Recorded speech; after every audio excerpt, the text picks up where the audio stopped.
J'aimerais aller un peu plus loin que tout ce qu'on a dit, pour vous dire que quelqu'un comme Thierry Breton, c'est quelqu'un qui est vraiment caractéristique des petits fonctionnaires que l'on a en Europe et en France. Ces hommes qui ne font rien, qui lorsqu'ils entreprennent, c'est parce qu'ils obtiennent le poste d'un copain ou parce qu'ils sont dans le bon réseau. Il y a une de mes vidéos que j'avais fait l'an dernier où je parle du CV de Thierry Breton. Les amis, c'est à pleurer. Toutes les entreprises qu'il a eues, il les a éclatées, mais éclatées dans le mauvais sens. C'est-à-dire que lui, c'est pas, il n'a pas envoyé des fusées et puis il les a attrapées. Non, non, lui, il crachait toutes ces entreprises.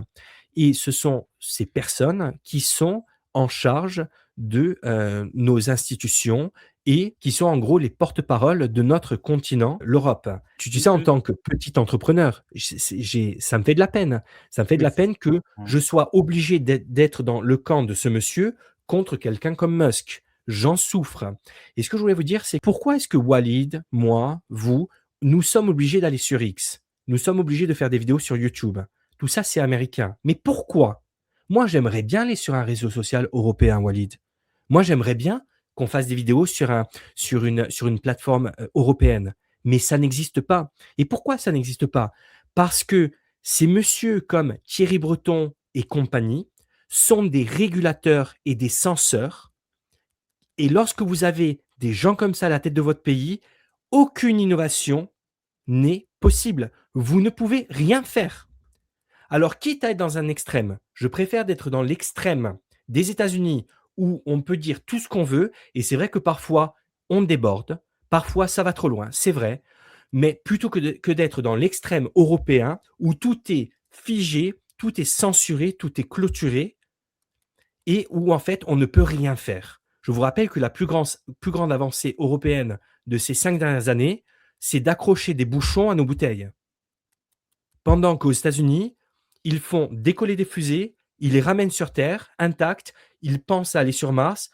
En Chine, ils font voler leurs voitures et nous, on accroche nos bouchons à nos bouteilles. Donc, Thierry Breton, casse-toi. En plus, je ne comprends même pas qu'il parle autant, ce gars. Walid, est-ce que tu sais le poste officiel de Thierry Breton? Est-ce que tu connais son poste officiel?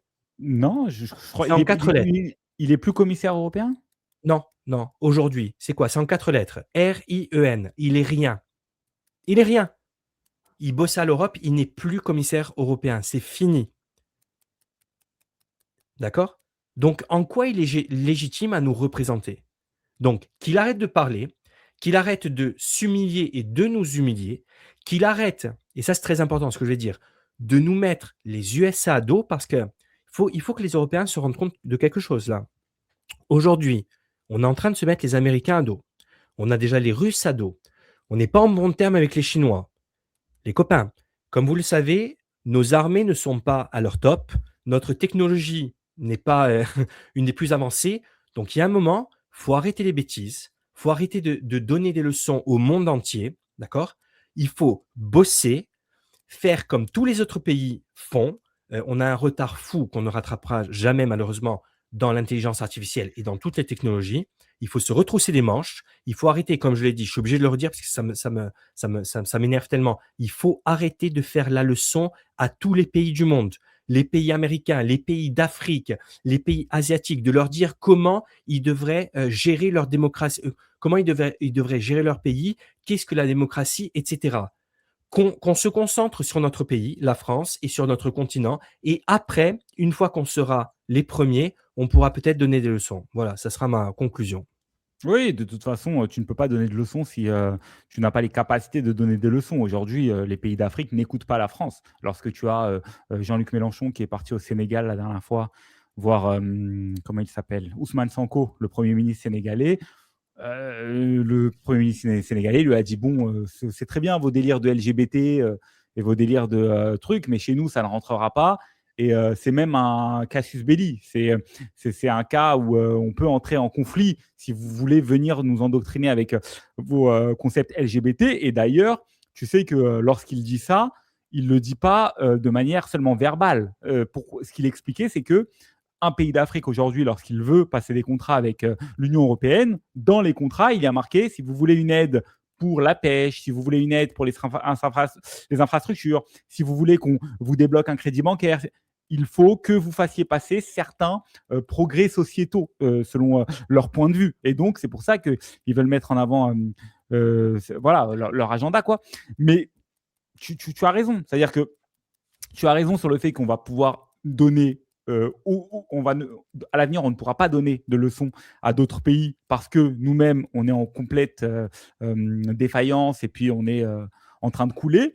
Maintenant, là où j'aimerais ajouter un bémol à ce que tu dis, c'est que toi, tu parles de Thierry Breton parce que tu le vois et parce qu'il est en lien avec l'Union européenne et qu'il a une grande gueule. Sauf que Thierry Breton, c'est simplement il représente les hauts fonctionnaires français. C'est-à-dire qu'en France, tu as ce qu'on appelle des hauts fonctionnaires qui sont à la tête de grosses entreprises, EDF, Areva, France Télécom, France Télévisions, etc. Et ces hauts fonctionnaires peuvent aussi parfois être ministres, puis redevenir directeurs d'une grosse entreprise. Et en fait, la particularité de cette caste, c'est qu'elle est en train de ruiner la France parce qu'elle n'a pas les compétences nécessaires pour développer des entreprises et elle n'a pas les compétences nécessaires pour être politicien. Et donc, lorsqu'ils font des allers-retours entre les deux, ils servent une certaine idéologie. Par contre, ils ne servent pas la France. Lorsque tu compares Thierry Breton, qui est un chef d'entreprise, qui était chef d'entreprise et qui a coulé ses entreprises, et tu le compares à un Elon Musk qui a mis sa vie dans ses entreprises et qui pouvait finir endetté, Elon Musk, le jour où il finit endetté, il ne devient pas ministre, tu vois, il est juste endetté, c'est un entrepreneur qui a fait faillite. Thierry Breton, il est passé dans des postes de politicien, puis il a eu des entreprises, puis il est revenu député. Je vais te donner l'exemple de Anne Lovrejon. Je ne sais pas si tu en as entendu parler, l'ancienne directrice de Areva. Elle a fait perdre des milliards d'euros à la France parce qu'elle a fait des mauvais investissements avec Areva. Il y a des histoires avec la société Uranime où on la soupçonne d'avoir gagné de l'argent et d'avoir corrompu des gens et d'être elle-même corrompue. Eh bien, Anne Lovrejon, ce n'est rien d'autre que l'ancienne assistante de François Mitterrand. Mais c'est n'importe quoi. Le cabinet de François Mitterrand. Mais tout est comme ça. Tu trouves pas ça tu trouves pas ça choquant, par exemple, qu'un ministre puisse être, on va dire, ministre du tourisme et que le mois d'après, il y ait un remaniement et ce ministre soit ministre de l'éducation? Mais pour eux, c'est pareil. Pour eux, c'est pareil. Tu es ministre, tu peux être ministre de n'importe quel ministère.